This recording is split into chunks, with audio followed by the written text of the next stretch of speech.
Hi friends, இன்றைக்கி நம்ம ஒரு கால்சியம் அயன் நிறைந்த ஒரு சூப்பரான சப்பாத்தி தான் பார்க்க போகிறோம். என்ன சப்பாத்தி அப்படின்னா முருங்கைக்கீரை சேர்த்து செஞ்ச சப்பாத்தி தான். இது கண்டிப்பாக குழந்தைங்க கலர்ஃபுல்லாக இருக்குன்ட்டு விரும்பி சாப்பிடுவாங்க. இது எப்படி செய்யலாங்கிறத நம்ம வீடியோக்குள்ளே போய் பார்க்கலாம். நீங்களும் வீட்டில் இதே மறக்காமல் ட்ரை பண்ணி பாருங்கள். இப்போ வாங்க போகலாம்.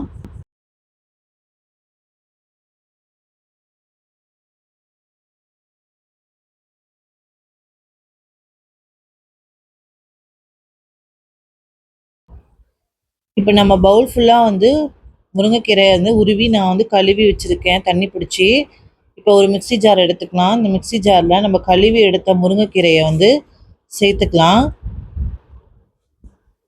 கண்டிப்பாக கீரை சாப்பிடாத பிள்ளைங்களுக்கு இந்த மாதிரி நீங்கள் செஞ்சு கொடுத்தீங்க அப்படின்னா கண்டிப்பாக சப்பாத்தி கலராக இருக்குன்னு வித்தியாசமாக இருக்குன்னு கண்டிப்பாக ட்ரை பண்ணி பார்ப்பாங்க. காரத்துக்கு தகுந்த மாதிரி நம்ம ஒரு நீட்டமான பச்சை மிளகா 2 கட் பண்ணி சேர்த்துருக்கேன். உங்களுக்கு காரம் வேணும் அப்படின்னா நீங்கள் எவ்வளோ வேணுமோ சேர்த்துக்கோங்க. 2 பல்லு பூண்டு சேர்த்துக்கலாம், அதை கட் பண்ணி சேர்த்துக்கிறேன். அப்புறம் ஒரு சின்ன துண்டு இஞ்சி சேர்த்துக்கிறேன், அதையும் கட் பண்ணி சேர்த்துக்கலாம். இப்போ 1 டீஸ்பூன் அளவு ஜீரகம், இந்த கீரைக்கு தேவையான அளவு உப்பு சேர்த்துக்கலாம். 1 டீஸ்பூன் அளவு சேர்த்துருக்கேன். இப்போ ஒரு அரை டம்ளர் தண்ணி விட்டு நல்லா இதை மையாக பேஸ்ட்டாக நம்ம போயிட்டு அரைச்சி எடுத்துகிட்டு வந்துடலாம்.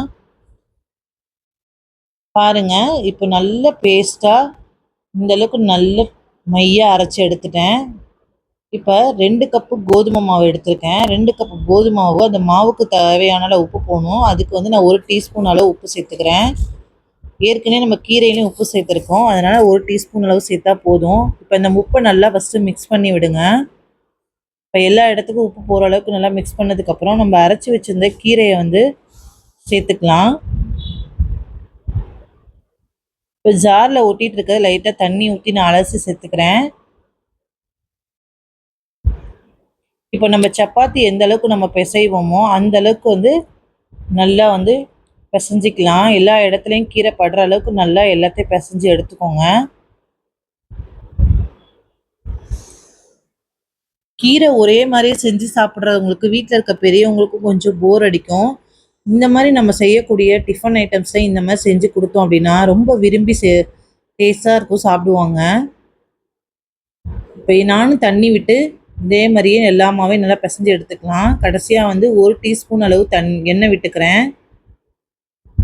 இப்போ எண்ணெய் விட்டதுக்கப்புறம் நல்லா அழுத்தி பிசைஞ்சு எடுத்துக்கலாம். எந்த அளவுக்கு நம்ம மாவு நல்லா அழுத்தி அடித்து பிசைகிறோமோ அந்தளவுக்கு சப்பாத்தி நல்லா சாஃப்ட் அண்ட் பஃபியாக வரும்.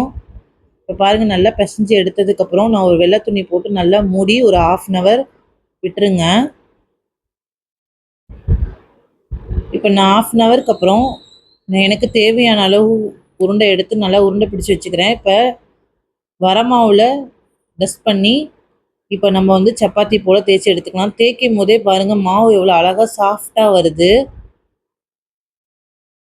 ஸ்மூத்தாக இருக்குது தேய்க்கும் போதே. இப்போ தவா நான் அடுப்பில் வச்சுருக்கேன். தவா சூடானதுக்கப்புறம் இப்போ எண்ணெய் 1 டீஸ்பூன் ஊற்றி நல்லா ஸ்ப்ரெட் பண்ணிக்கோங்க. நல்ல சட்டி சூடானதுக்கப்புறம் தான் நம்ம சப்பாத்தி மாவை போடணும். எடுத்தோடனே போட்டுறக்கூடாது. கொஞ்சம் ஃபியூ மினிட்ஸ் விடுங்க. ரொம்ப லோ ஃப்ளேமில் வச்சு சப்பாத்தி சுடக்கூடாது. கொஞ்சம் ஹை ஃப்ளேமில் வச்சு சுட்டோம் அப்படின்னா தான் எல்லா பக்கத்தையும் ஈவனாக வேகும். இப்போ இந்த டைமில் நம்ம 1 டீஸ்பூன் அளவு எண்ணெய் விட்டுக்கலாம்.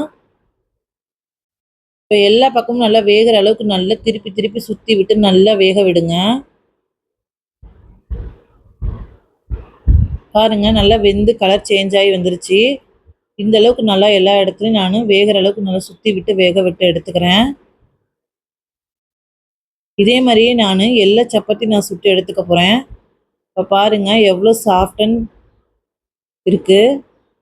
இப்போ இதுக்கு நான் சைடிஷ்ஷாக கடலைக்கறி தான் செஞ்சுருக்கேன். பாருங்கள், இப்போ காம்பினேஷன் செம்ம டேஸ்ட்டாக இருந்துச்சு. இதே மாதிரி நீங்களும் வீட்டில் இருக்க குழந்தைங்களுக்கு ஹெல்த்தி அண்ட் டேஸ்டியாக சத்தான சப்பாத்தி செஞ்சு கொடுங்க. மறக்காமல் எப்படி இருந்துச்சுன்னு மறக்காமல் எனக்கு கமெண்ட் பண்ணுங்கள். அஸ்ஸலாமு அலைக்கும்.